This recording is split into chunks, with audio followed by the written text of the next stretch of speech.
8:35. It is great to be here on KCMO on a Wednesday. The wind is blowing, the sun is out, and on the drive home, the snow will be coming down with potential blizzard-like conditions. So let's prepare for that as the day moves along. Let's welcome on and say hello to Brenda Talent, CEO of the Show Me Institute on KCMO. They're about halfway through the legislative session down there in Jeff City. Brenda, what would you say is the biggest win thus far by Jeff City? Well, from our perspective, which we look at whether we have free market policies moving forward, we're sort of still waiting. There's legislation that's been introduced and that's moving through the legislature, and particularly what I'm talking about is a proposal that would continue to ratchet down our income tax incrementally over 10 years. There's also a proposal for open enrollment, which is allowing students in a school district to go to other school districts, although the one that's moving through the legislature is what I call pretty weak sauce. It's not universal open enrollment, it's voluntary. So I would say right now we're waiting to see. There's a lot of good proposals in the works, but they've got to cross the finish line. Well, hasn't that been the case so often down there where it's always last minute and then they never get as much done as they should because they drag their feet for 3-4 months? And I know this stuff takes time, but Brenda, it's like every year we're having the same conversation. Well, from a free market perspective, now they have actually gotten some legislation done.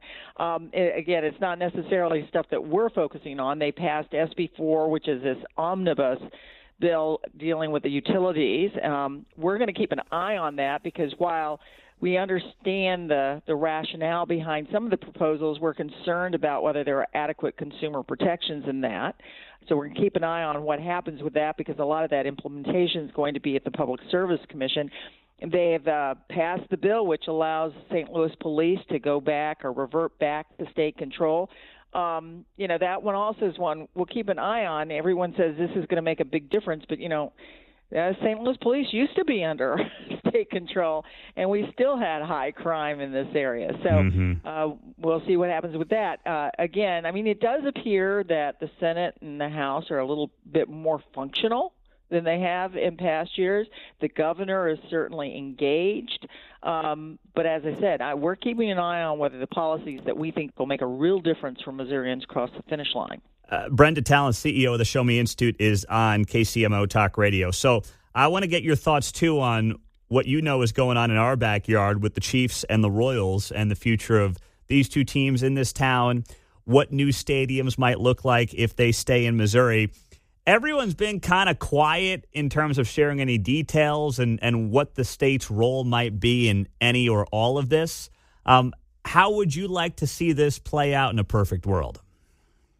Well, in a perfect world, Pete, we wouldn't have the state give them any money. The Chiefs and Royals have very rich owners who are fully capable of funding a stadium if they wanted to, and we don't see any reason why taxpayers need to subsidize that activity.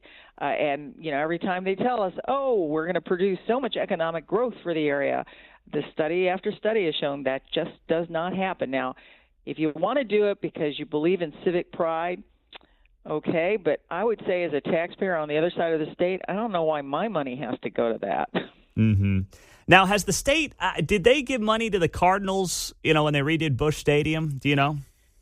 Oh, yeah. There was subsidies for Ballpark Village, which we also opposed. Mm-hmm. And again, what we saw, and this is something that I don't know that people focus on, people have just so much to spend in entertainment dollars. And when we opened Ballpark Village, it's a beautiful little area that doesn't address the issue of safety as you move away from it.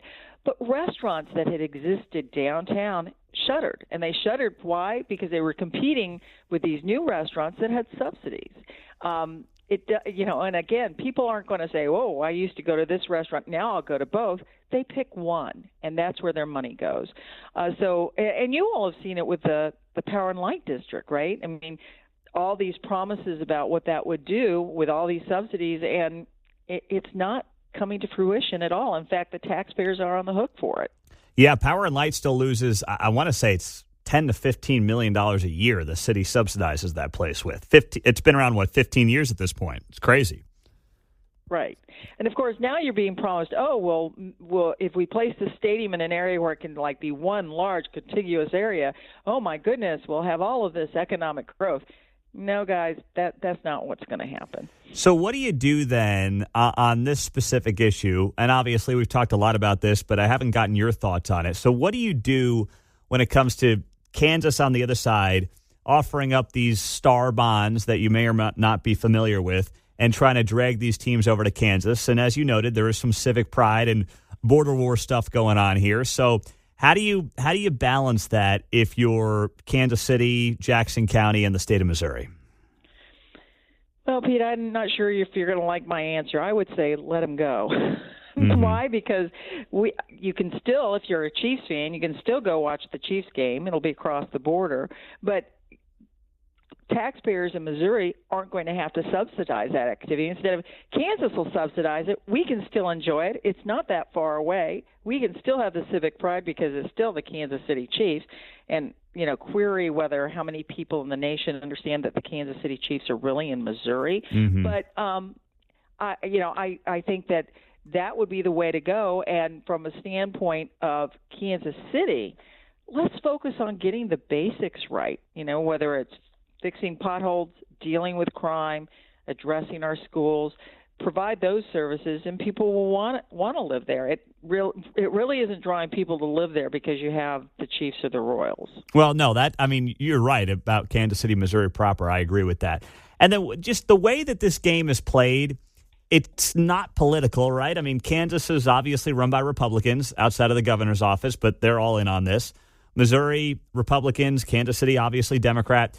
This game that gets played by these sports franchises, they just feel like they've got both political parties in their regions across the country by the short hairs. And it seems like people have not been able to grasp the concept that these things do not pay for themselves. They don't get the money back that they put into it. What's it going to take? I guess as long as there's one sucker out there, it's not going to change anytime soon, sad to say. No, I mean, you have seen it changed in some areas. I mean, Kroenke, right, and for the Rams, he built that stadium in California. There's another one, and I'm forgetting which one it is, where it was basically handled by the owners. But so, these sports owners have an interest. They're looking at it from their market perspective. They're trying to increase their bottom line. And I think that for the individuals in the Kansas City area or in Missouri or in Kansas, it becomes an emotional issue. Somehow it's like we're winners because our teams are winners. And that part of your brain that's logical isn't triggered. It's that emotional component that is triggered. And, of course, what we're looking at is from the perspective of the health of our state. No, we're not winners because we have sports teams in our states. We're winners if we're drawing people in and businesses in. And right now, Missouri's not in that position. We're losing population. And so if we want to turn things around, I would say there are other things that we need to focus on besides a sports team. So you disagree with really all the leadership in Jeff City. Kehoe, Speaker Patterson, they all say that the Chiefs are a big economic boom for the Kansas City area. And you're just saying that you completely disagree with the governor on that. I do. Okay. All right. Well, it's going to be very interesting to see how this plays out, Brenda. And we are glad that you are here. And I know that you guys are going to be on it down there at the Show Me Institute. So thank you so much, as always, for the time. Thank you for having me. Take care. Let me ask you, too, Brenda. I know you got an event coming up here in Kansas City next week, right? We do. Next Wednesday, March 26th at the Carriage Club at 4:30. You can go to our website, showmeinstitute.org. We're going to have something we call an Insider's Hour with Patrick Tuohy's going to be there, Elias Tapelis, who handles our state budget and fiscal issues, and I'm going to be there. We're going to just talk about things that are going on in the state and some policies that we should be pushing forward. All right, so showme.org, and people can RSVP for it next Wednesday? Show Me Institute. Show Me Institute. Show Me Institute. Yes. ShowMeInstitute.org. And click on events, and you'll see it right there. You can sign up, and we'd love to see you. I see it right there. I will be getting home from a wedding, so I will be missing out on it. But I am a long story there, Brenda. But I'm glad you guys are going to be here, and you'll have a great time, and we hope people will join you there. ShowMeInstitute.org and click on the events tab. Thank you, Pete. All right. Thank you, Brenda. Have a great day. You too. Bye-bye. All right.